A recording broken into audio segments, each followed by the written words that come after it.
Broadcasting live from the Business RadioX studios in Atlanta, Georgia, it's time for Atlanta Business Radio.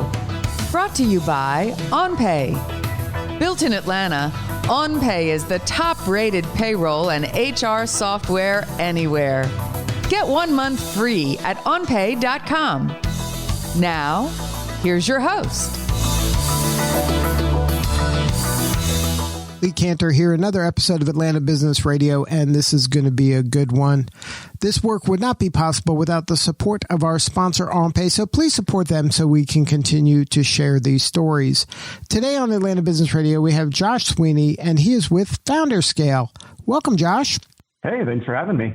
Before we get too far into things, tell us about FounderScale. How are you serving folks? Sure. So at FounderScale, we help B2B founders increase sales. That's pretty straightforward. Yeah, we try to keep it really straightforward. We try to keep it straightforward. It's that elevator pitch of we help founders increase B2B sales. How do we do it? We have two different offerings where the first one is we amplify what outreach the sales reps are already doing. So we'll work with founders or founders who have a sales team, and we go and we amplify the quantity and volume of the outreach they're doing to drive opportunities back to those founders or those sales reps. The other way that we do it is called our Attend platform, where we actually have sales engagement platforms like webinars and interview podcasts, very similar to this, that we help them with. And what we do is we drive people to them so that they can get more interviews, which are prospects, and turn into leads and opportunities for them. And then what was kind of the genesis of the idea?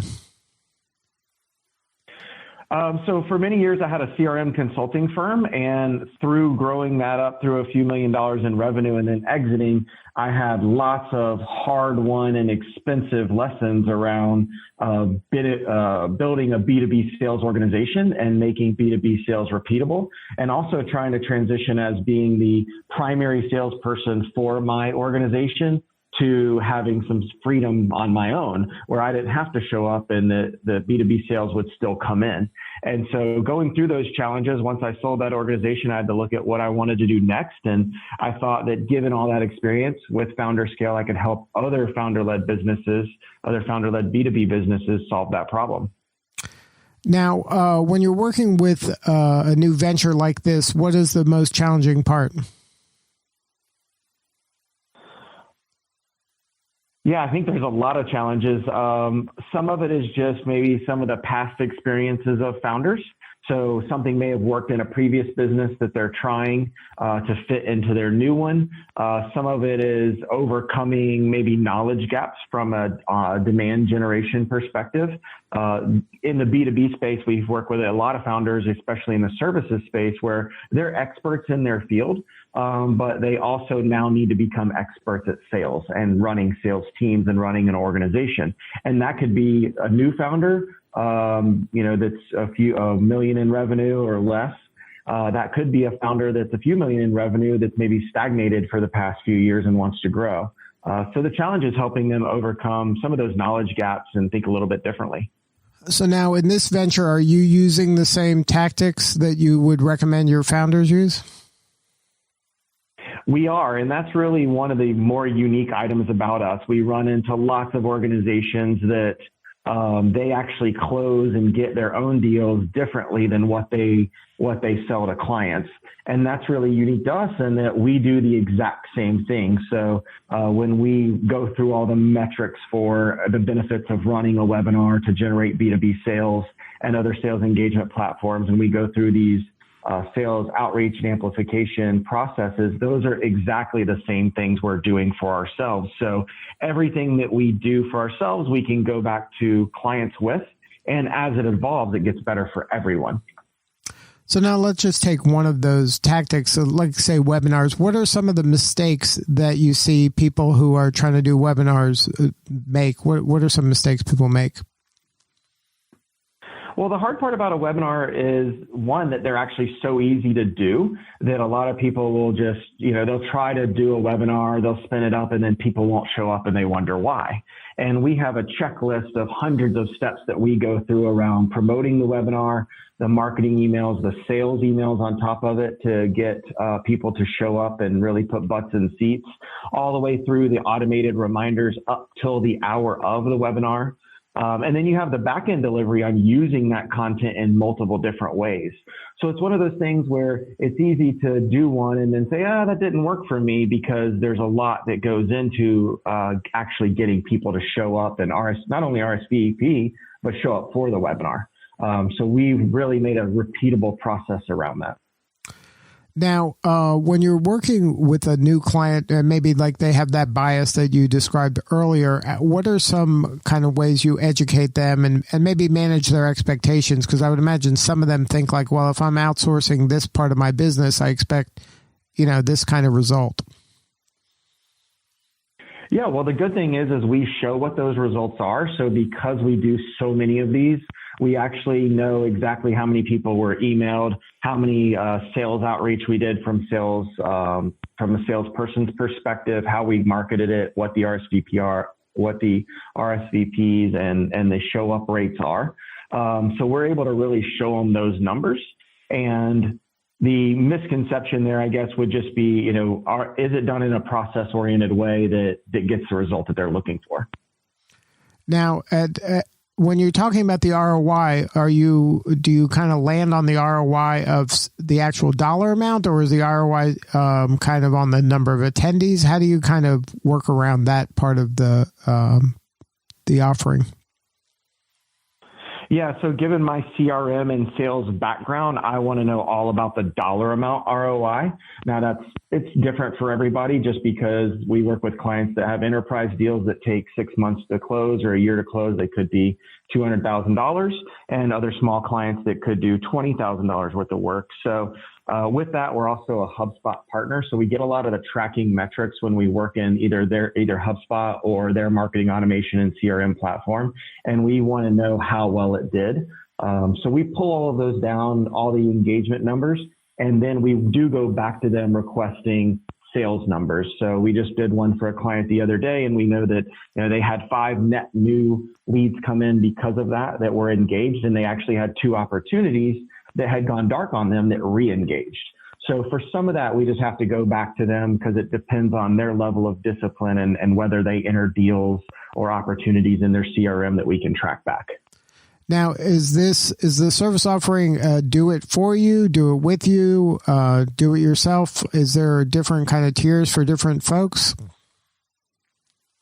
No, so it's all white glove service. We take care of every single step for you except the presentation. So we give you some best practices on the presentation, but our clients are the experts in their field. So we ask that they put together the presentation and the deck, but most of them are really great at communicating anyway. So we'll guide them on the feel that we want, right? We like a very educational tone to the webinar so that when we invite people, they feel like they're not being pitched, but they're walking away with value, and that helps them build a relationship with the prospect. Everything else we do, we handle end to end, and the only thing the client needs to do is read it and approve, content and messaging and, target lists and some other things that we take care of. Now, in your career, how have you seen kind of sales and marketing evolve and now maybe even have a blurring of the lines between the two?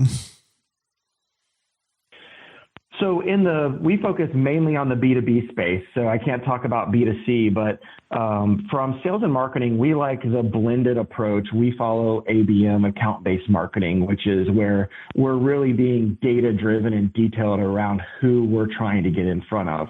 So in the case of our service, instead of just blasting out the webinar to everybody and then having people show up that may or may not be good leads and counting them, we're only really counting and even targeting with our messaging the people that are on their sweet spot from their prospect list.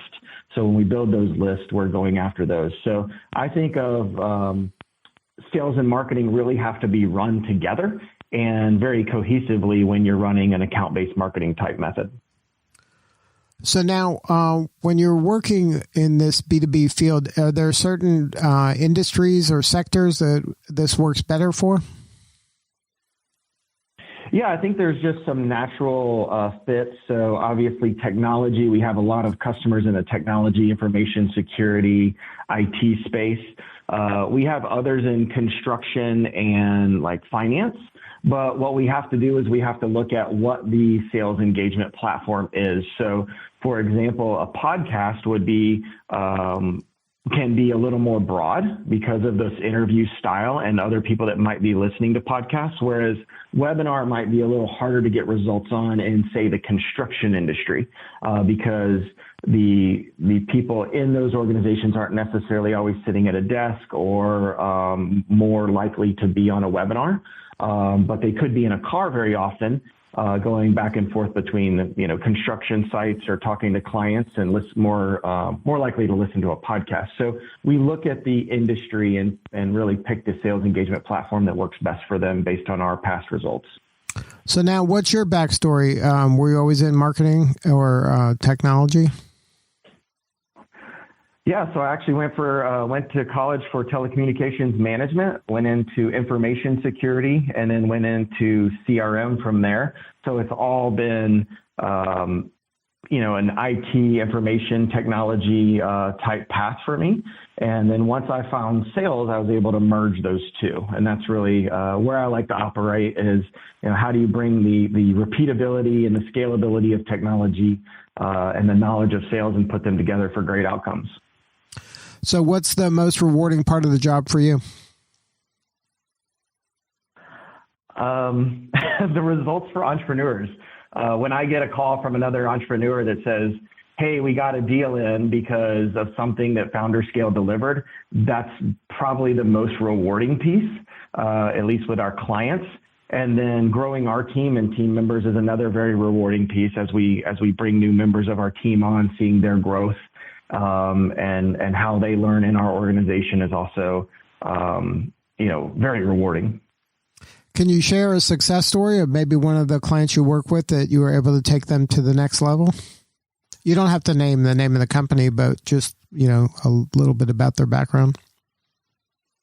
Yeah, sure. So we're working with a client right now, and they've done things a very similar way for a few years, and then they decided they wanted to take it to the next level. So they were putting a lot of effort in sales, in marketing, in outreach for some big goals that they have in the next few years, and big growth goals. And the company's been around a very long time, so there's just another layer of thinking and some knowledge that has to happen to take them to that level. So we launched their first webinar, actually, I think a month ago, and we got 67 attendees. You normally get about a 50% attendance rate, roughly. So they got a good attendance. And then that was actually the one I mentioned earlier, where they had 4 different people that engaged because of that. And they had 2 opportunities that had gone dark, and those re-engaged. And that was very surprising for them. So it was very rewarding to hear that those bigger opportunities re-engaged. And we think that's the first step on taking them to the next level, because we already have 2 more webinars planned for the organization. And we've historically shown that we can deliver those results across multiple webinars across time. So super excited about how that's going to work out and how that works out for them. Now, can you share any advice for a B2B company out there that might be struggling with their sales and marketing? Yes. So I wasn't a salesperson originally. I was a technologist. I was an engineer, very engineering minded in a lot of ways. And what I really learned from my organization, for myself, was in order to excel in any of these areas in my company, I had to go become an expert. So I went and got all of the best books in sales and marketing and started listening to those. I'm a huge Audible fan. I go through probably about 30 books a year via Audible. So I listen in my car and on runs and working out and things like that. So I would say, be open-minded and really go start learning to be the expert, because, the founders of these organizations and the leaders of these organizations are the ones that can move the needle the most, right? They affect the most people. So go grab those books. find the great ones, the pivotal ones. I know Predictable Revenue was a pivotal one for me. Jeb Blunt with Sales Gravy has great information. There's just some really good standout content out there. And then if somebody wants to get a hold of you, what's the pain they're having to be a good fit for a client for you? So the pain they're having is they're a B2B founder-led organization, and they have roughly 0 to 5 full-time salespeople, and they're struggling to increase sales. Maybe they've gone through some marketing companies, they found some other things that didn't work for them, and they want a new perspective on some items that really work and are built for B2B. Those types of people are the best for us. Now, what is the range of this for this service? Is this in the thousands? Is this tens of thousands? Is it pay per performance? How do you work with your clients? Yeah, so the great thing is the pricing is built for founder-led companies. So our packages start at a mere $1,500 a month per rep, and so we're amplifying what the rep's doing. And then we have other annual packages that continue up from there. And is there a pay per performance element to it, or it's strictly pay for the service? It is pay per service. So we provide the results and the numbers to show them what we've done. We provide plenty of referrals for that. We haven't done a pay per performance yet. It's something that's of interest, but that's a pretty challenging option. And if somebody wanted to learn more, have a more substantive conversation with you or somebody on your team, what's the website? So the website is FounderScale.com. Good stuff. Well, Josh, thank you so much for sharing your story today. You're doing important work.